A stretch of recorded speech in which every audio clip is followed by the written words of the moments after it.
আসসালামু আলাইকুম সবাইকে। আজকে আপনাদের সাথে একটা চুড়ির ডিজাইন শেয়ার করব। চুড়িটা আমি আমার একটা গর্জিয়াস ড্রেসের সাথে ম্যাচিং করে বানিয়েছি। প্রথমেই আমি চুড়িগুলোর উপরে কিছু স্টোন ছিল সেগুলোকে উঠিয়ে নিয়েছি। তারপর একটা কাপড়কে 1.5 ইঞ্চি পরিমাণ কাট করে সেটাকে চুড়ির উপর ভাঁজ করে দুপাশ দিয়ে ভাঁজ করে চুড়ির উপর গ্লু দিয়ে সেট করে নিচ্ছি। এভাবে একটা কাপড়ের উপর এভাবে একভাবে পেঁচাতে পেঁচাতে ফুল চুড়িটাই আমি পেঁচিয়ে নিব। তারপর লাস্টে যে কাপড়টুকু থাকবে সেটাই গ্লু লাগিয়ে চুড়ির সাথে সেট করে নিব। আমি এখানে ফেব্রিকের গ্লু অ্যাড করেছি। চুড়িটাতে কাপড় পেঁচানো তো হয়ে গেল, এখন চিন্তা করছিলাম এখানে কি ডিজাইন অ্যাড করা যায়। তো আমি ফার্স্টে একটা হিট ইরেজেবল পেন দিয়ে চুড়িটাতে আর্ট করে নিয়েছি। এখন আমি আমার অ্যাক্সেসরিজ বক্স থেকে কিছু অ্যাক্সেসরিজ নিয়ে নেব।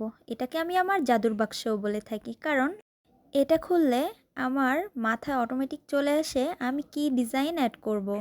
তো আমি গ্লু দিয়ে আঁকাবাঁকাভাবে এই দাগের উপর থেকে গ্লু টেনে নিয়েছি। এখন আমি কিছু পাইপ নিয়ে ঠিক এই গ্লুর উপর সেট করে নিচ্ছি। হাত দিয়ে আসলে সেট করা যাচ্ছিল না, যার কারণে আমি একটা স্টিক দিয়ে সেট করে নিচ্ছি। আমি ফার্স্টে ভেবেছিলাম এটা সুই সুতা দিয়ে সেলাই করে নিব, কিন্তু যখন সুই সুতা দিয়ে সেলাই করতে গেলাম তখন দেখি যে সুই সুতা দিয়ে এটা হচ্ছে না।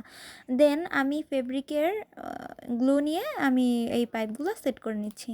তো আমার পাইপ সেট করা হয়ে গিয়েছে ফুল চুড়িটাতে। এখন আমি কিছু পুঁতি অ্যাড করব।